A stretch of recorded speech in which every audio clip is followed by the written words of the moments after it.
And we're back. So I'm gonna do storylines now for both of them. Like, who has the best storylines for Trek and Wars? Like, which one's better? Who had the better ones?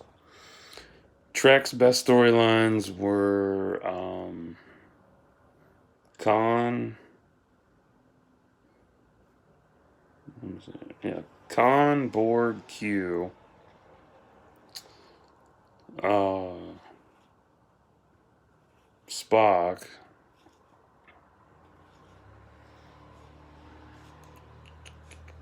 the Mirror Universe. That's like the biggest one out of all of it. The Klingons, origins and backstory, and that's including Discovery. Let me see here. The Romulans, time travel, and the Dominion War. The what was that one in Voyager? The Kremlins, I think. I think that's right. That sounds right. Um, and then Enterprise had basically Mirror Universe is like number one in the whole category for me anyway. Just from my opinion, like Mirror Universe is the best one because it gave you a fresh take on alternate personalities from the main Star Trek sagas, and that was the thing that made it ongoing and made it so much fun. Was they started that in the '60s, and then kept going with it through Next Generation, DS9, Voyager, Enterprise. It's a shame and Discovery. It's a shame they never did that in the movies. Oh my god, man, movies would have been epic for that shit. And then Star Wars storylines, like their number one go to is Jedi versus Sith always. Mm. Then Clone Wars, Thrawn, Yuuzhan Vong. Uh, what else? Battle of Endor. Uh,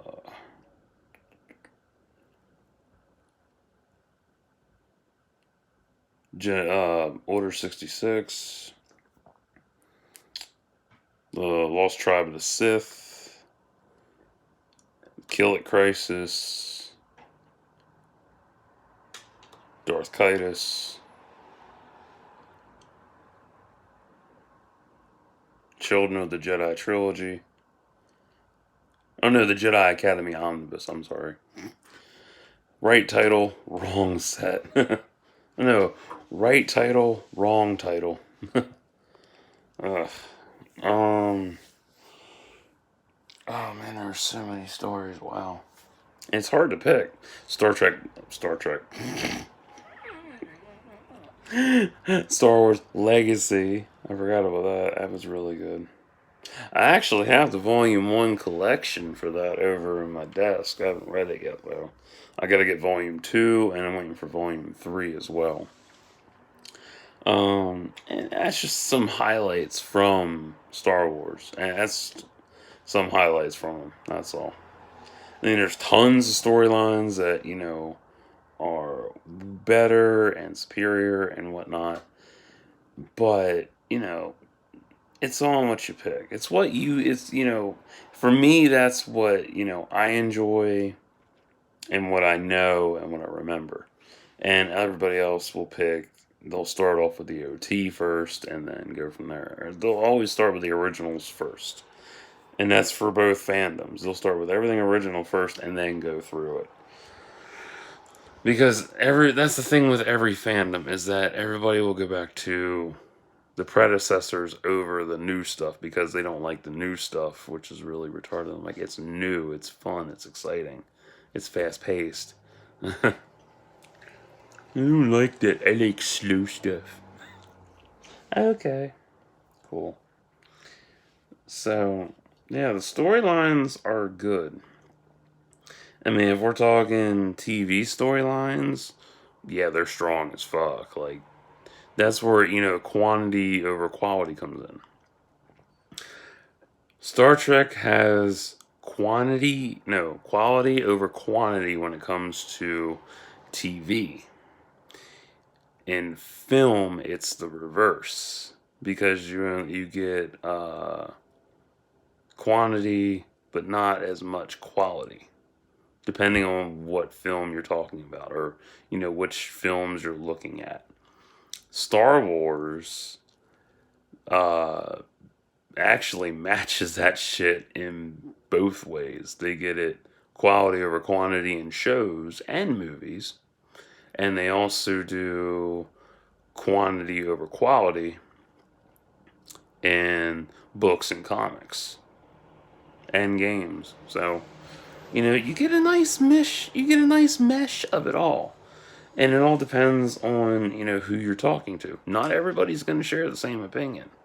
That's the beauty of a fandom. Like, there are multiple generations coming into this. And, years from now, we're going to have arguments over, which was better. You know, how whatever was, which saga was better, which era was better, and so on and so forth. It's a never-ending thing. That's what makes it so much fun. Having a healthy debate about it is nice, but when you decide to argue and niggle and force your opinion on somebody and be hateful about it, that's when you're an asshole. That's when you become a toxic fan. And that's not cool, dude. It's not cool at all. It's stupid. Ugh. I had to unscrew the cap.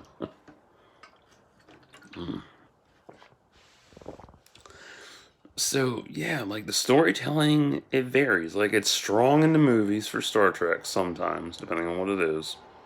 If we're talking the first 6 films, yeah, it's strong. It's good. It depends on which one you're talking about. If we're talking about Wrath of Khan, hell yeah, that's good shit. I love Wrath of Khan. That was really good. If we're talking about, I think Final Frontier, people didn't like that one. I kind of liked it, but not like hardcore liked it. Or if you were to divide the trilogy in half, or no, divide the 6 films in half, 1 through 3 versus 4 through 6. Um, Definitely 1 through 3 were the strong ones. Although some people didn't like the motion picture, I don't know why. I still have the director's cut on VHS. VHS? What's that? Is that slang term? Is that ebonics you're talking? I don't know what that is. Look it up, fucker. Kidding. I'm kidding. But seriously, look it the fuck up. I'm not your daddy. I'm not your teacher. um, if we're talking, if we're gonna compare Picard's films to, say, the prequels, that's a tough one. That's really tough. Because they're pretty much in equal standing, if you think about it. Well, from my viewpoint, they're kind of equal in standing. But if you compare Picard's saga to the sequels, the sequels kind of beat that because the sequels are like, in terms of quality, they're more fast paced. It's more storytelling to it. If you compare it to the OT, I would vote for Picard because I don't like the OT. But in terms of memorable characters, they're evenly matched. In terms of where it'll be, say another 10 years from now, still be remembered.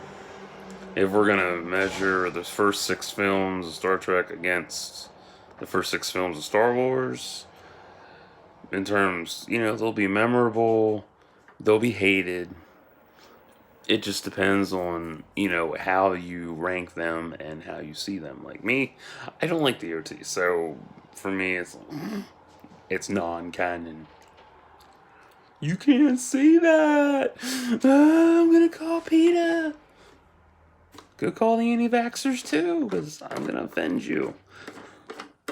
But being objective about it, yeah, both sagas are memorable and iconic in their own ways. The only thing is that Star Trek doesn't have, like, I noticed different things about it. Like, Star Trek is popular. It is very popular, but not as popular as it once was. Like, because you're dealing with a new generation, and then the old guard don't want to hear shit from the new guard. It's so fucking retarded. And you get so much hate going on. It's like, grow the fuck up. Mm. And this brings me to my next point, merchandise. So, merchandise for any fandom is huge and a must. And it depends on what fandom are. Because back in the day, and I mean like early day, like before I was born, there was tons of merchandise. There was, well, no, not tons. There was a little bit out there, but not as much of an influx as it was in the '90s. '80s and '90s really boomed with merchandise. Like, if go follow Bobby's '80s, and that's all lowercase, all one word. He's on Instagram, and you can also find him on Facebook. But you want to talk merchandise? He's got every fucking thing from an '80s show, just about. So when it comes to merchandise, like Star Wars and Star Trek, they went all out. Like in the '80s and '90s, like it really boomed. And when I talk about boom, I'm talking there's pencils, pens, rulers, backpacks, folders, binders, clothes, pants, hats, sweats, shirts, shorts, sweaters, hoodies, erasers, drinks, foods, snacks, even gum, everything. If you can think of it, there is a merchandise product for it. Even dildos. Yeah, even dildos. I'm gonna boldly go where no man's gone before. Yeah, I'm gonna use the force on this pussy. Yeah.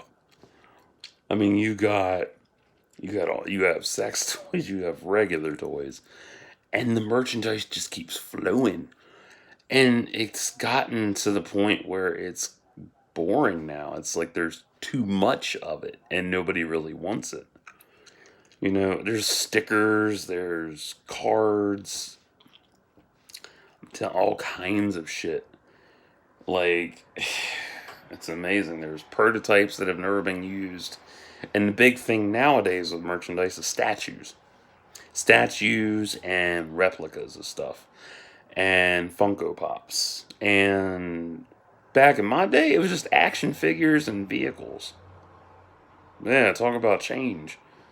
I didn't know about statues back then. There were little figurines, and the biggest thing that was statue and figurine wise. Well, actually, yeah, statues and figurines were big during my day, but they didn't really boom like they did in this era.